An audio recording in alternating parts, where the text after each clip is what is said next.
Past 24 hours for Bitcoin have been insane. The news is pretty big, and it's also the first time that Bitcoin's reacting positively to positive news in quite some time. 48 hours ago, price for Bitcoin was around 31K, 32K. A lot of people think we were ready to break down, get down to the 25s, the 20K levels that we haven't seen in a really long time, the previous all-time high level. And now just 2 days later, after the news came out and after some positive catalysts are building, price is back above 37K, which is significant because that's where price started this month, and those high time frame levels are important for Bitcoin. Now, the news that came out was El Salvador, a nation state, made Bitcoin legal currency, legal tender in their country. Even if you saw the news and you don't quite understand why it's big, or you think it's just a small country and it plays a very small role, you're really going to enjoy this episode. And if you didn't see the news, I have some key pieces of info that you need to know because I do think this is going to be driving the action.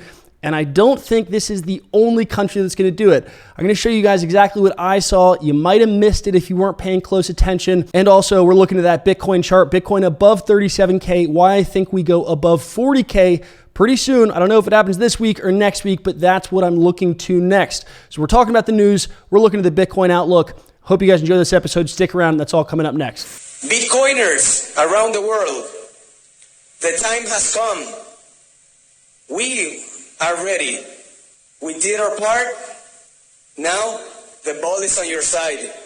Thank you. What's up, guys, and welcome to the Profit Maximalist Show. I'm your host, Luke Martin. If you're new here, hit the subscribe button. If you're watching right here on YouTube, also hit the like button. It does help out. It gets more Bitcoiners, investors, and traders to see the show. And I cover the news, the trades, the trends, the themes that might help you turn a profit in the crypto market. No shills, no none of that. Just covering what matters today. And that El Salvador news is huge. What you just saw is a member of their parliament when the bill passed a few days ago. Now, this news was teased in Bitcoin Miami last weekend. You might be able to tell I still have half my voice. It was an insane weekend, a lot of good parties, and a lot of positive news about Bitcoin.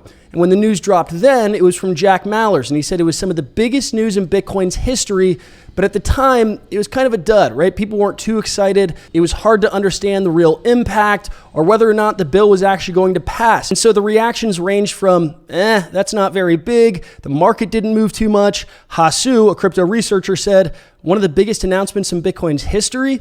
Yeah, I'll take the under on this and that we won't hear much about it after today. Now, fast forward to right now, 48 hours later, and things are looking a lot different.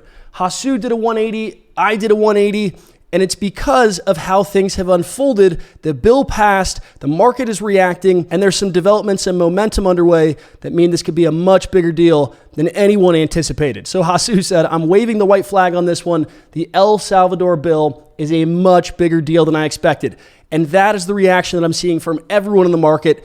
And Bitcoin's price reflects it. Right now, we're up 10%. It's the first positive 10% day we've had in weeks for Bitcoin. But I think it's always helpful to form your own opinion. So I'll give you exactly what the bill says, why I think it's a big deal. And I think after you see this, you're going to change your mind if you haven't yet. So here's what the bill says from the president of El Salvador. Check this out. He said, I sent the Bitcoin law to Congress. This is before it got passed. And this is kind of what they were anticipating or hoping. This is what their objectives were with the Bitcoin law. Some of the key points here is approximately 70% of the population does not have access to traditional financial services. So if you're in America or a lot of other countries, that's something that's a little bit foreign. You have to keep that in mind here. There's an obligation of the state to facilitate the financial inclusion of its citizens in order to better guarantee their rights. In order to promote the economic growth of the nation, it is necessary to authorize the circulation of a digital currency whose value answers exclusively to free market criteria and in order to increase national wealth for the benefit of the greatest number of inhabitants. Now, the bill goes on to look at how this would actually go into effect. The purpose of the law is to regulate Bitcoin as an unrestricted legal tender, meaning it's now their legal currency. Tax contributions can be paid in Bitcoin.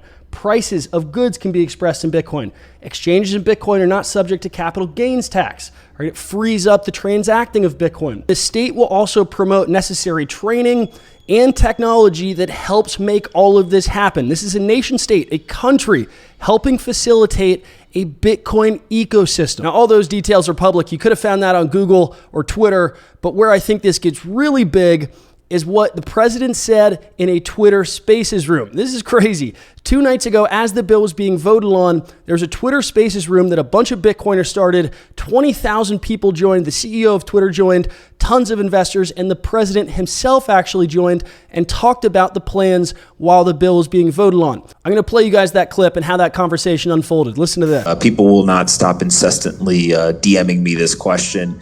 They continue to ask Mr. President what the plan is in terms of holding Bitcoin on the balance sheet. It would make you one of the first countries, if not the first country, to do it. But any plans there that you could speak to? We're going to hold probably $150 million in the trust fund, but it's not going to be a reserve. It's going to be a trust fund, and it's not going to be in the central bank, but in our development bank. But I think that's a huge step, and things are going to evolve, probably not only in El Salvador, but in the world. So our plans right now is to hold at least $150 million in our trust fund. And I know that's not a huge sum, but for us it's quite considerable, and it's going to be in our development bank.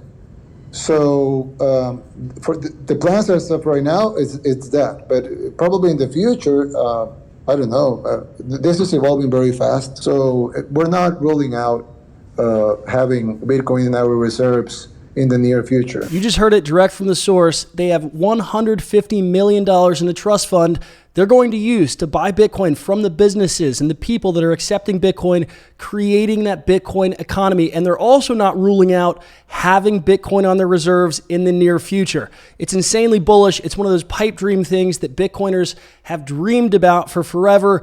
Individuals buying, then companies buying, central banks buying is the final boss. Right? I don't even have to explain how bullish that would be for Bitcoin. And the second order effect of all this is other countries are probably going to start following suit. Other leaders in Latin America and South America are already reaching out to Jack Mallers and Bitcoiners in the community to figure out how they can enact this. So I do not think that El Salvador is going to be the last. So let's take a look at the Bitcoin charts and how this is shaping up, because I'm getting a little bit more constructive, a little bit more bullish on Bitcoin here at 37K. Let's take a look at the chart and see how this thing is trading. You guys are probably familiar with the downtrend we've been experiencing. Bitcoin found its lows around 31K, and that was on the 8th. So that was kicking off the week, coming out of Bitcoin Miami, a really hype conference, a lot of positive news, right? The news of this El Salvador launched then. We're only now realizing how big it could be, but Bitcoin didn't have a good start to the week. We were at 31K. Over the past 48 hours, we have started to bounce back, and these are what those candles are starting to look like. The only two lines are the levels that I think are important to be watching right now, on my chart at least. Right? Bitcoin found its low around that 31K. Is the monthly open, or where we started the month in June. And I like to use those high time frame candles to kind of filter out some of the noise that we see for Bitcoin.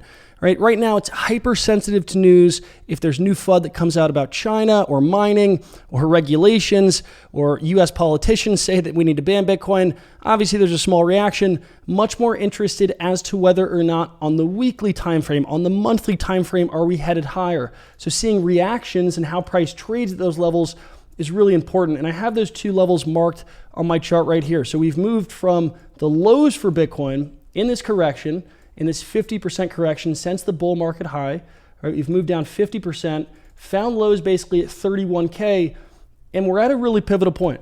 Right? We're at the monthly open, the high time frame level, where price has to decide on the weekly, on the monthly time frame, is it ready to move up? And what I just saw yesterday and how we ended yesterday, as the market started to react to positive news, we had our first daily close back above the monthly. That's the first hint for me that we actually are ready for continuation higher.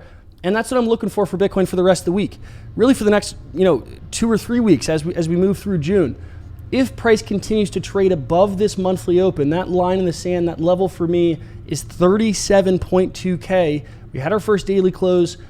I view any of these dips into the 35K, even a little bit lower, something like actually 35K on the dot. Right? Anything in here, as you move back to where we started this week, any dips into this level, low 36Ks, 35Ks, I'd be viewing that as a dip opportunity to buy.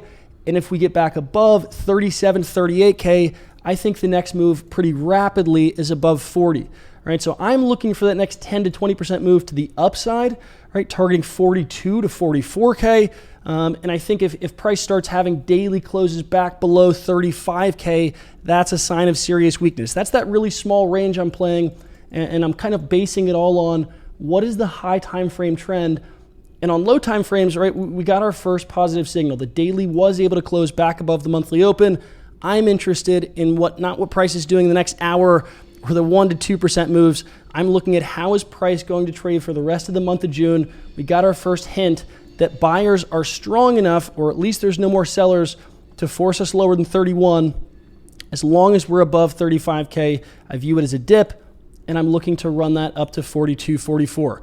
Obviously, this news isn't the only thing driving the market. You have Michael Saylor announcing a massive $500 million Bitcoin purchase. We're going to talk about that, though, on an upcoming show. With today's show, I just wanted you informed about everything happening with El Salvador. Some of those hidden details that you might not have known about before. That recording, right? Hearing from the president himself is powerful. If you didn't think it was big news before, I'm curious to hear your thoughts now. Reach out to me on Twitter. Let me know what you guys think. Share this episode if you found it helpful. Hit the like button. Subscribe on YouTube, Spotify, iTunes if you do enjoy this. I'm not here to show you anything. Just here to give you the information that hopefully helps you turn a profit. More episodes on the way, guys. A lot of topics to be covered on the show coming up. So be sure you're subscribed, and I'll see you guys on the next episode.